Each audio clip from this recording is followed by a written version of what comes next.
ঢাকাই সিনেমার উজ্জ্বল নক্ষত্রের নাম শাকিব খান। ঢালিউডের আকাশে এই নক্ষত্র জ্বলছে ২৫ বছর ধরে। অভিনয়ের পাশাপাশি এই সুপারস্টার ব্যবসায়ী হিসেবেও নাম লিখিয়েছেন। তার নেতৃত্বে বাংলাদেশে যাত্রা শুরু করেছে বিশ্বখ্যাত কসমেটিক্স ব্র্যান্ড রিমার্ক ও হারল্যান্ড। প্রতিষ্ঠান দুটির ব্যবস্থাপনা পরিচালকের দায়িত্বে আছেন তিনি। শুক্রবার রাজধানীর একটি ৫ তারকা হোটেলে আয়োজিত হয় ঢাকা ফ্যাশন ডে ২০২৪। এই অনুষ্ঠানে ভিন্নভাবে হাজির হন কিং খান। দীর্ঘ ২.৫ দশকের ক্যারিয়ারে এবারই প্রথম তিনি র্যাম্পে হাঁটলেন, কিন্তু একা নয়, সঙ্গে ছিলেন ঢাকাই চলচ্চিত্রের এক ঝাঁক জনপ্রিয় অভিনেত্রী।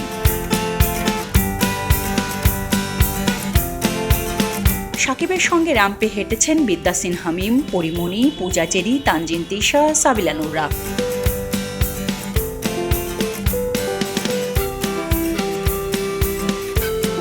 এর মাধ্যমে ভক্তদের যেন নতুন বার্তাও দিলেন কিং খান।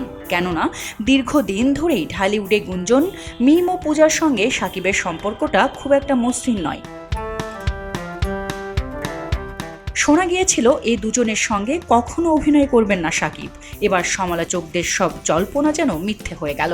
আবারও শাকিবের সঙ্গে দেখা মিলল বিদ্যা সিনহা মিম ও পূজা চেরির। তাদের সঙ্গে ছিলেন চিত্রনায়ক ইমনও। র্যাম্পে বেশ গ্ল্যামারাস লুকে দেখা গেছে এই তারকাদের। এ সময় শাকিবের পরনে ছিল লিলির লোগো সম্বলিত সাদা স্যুট। নীল আর সাদাই সেজেছিলেন তিনি। চুল ছিল লম্বা, চোখে সানগ্লাস।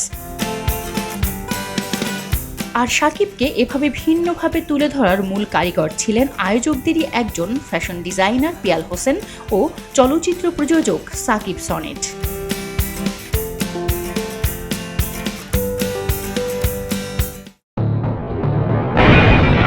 সবাই যখন জোয়ারে গা ভাসায়, কেউ কেউ শির দাঁড়া সোজা করে ঘুরে দাঁড়ায়।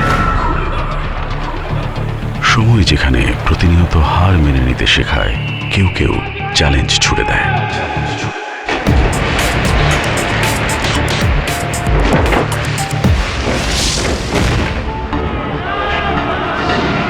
পক্ষপাতের ভিড়ে আজ থেকে কোনো পক্ষ নয়, খবর হবে নিরপেক্ষ।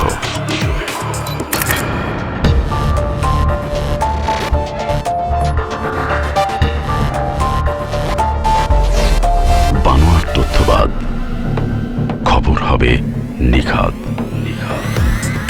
ভেঙে গুজবের শিক, খবর হবে নির্ভীক। এলো মুক্ত চিন্তার স্বাধীন দৈনিক খবরের কাগজ। এখন খবর হবে নিখাত, নির্ভীক, নিরপেক্ষ।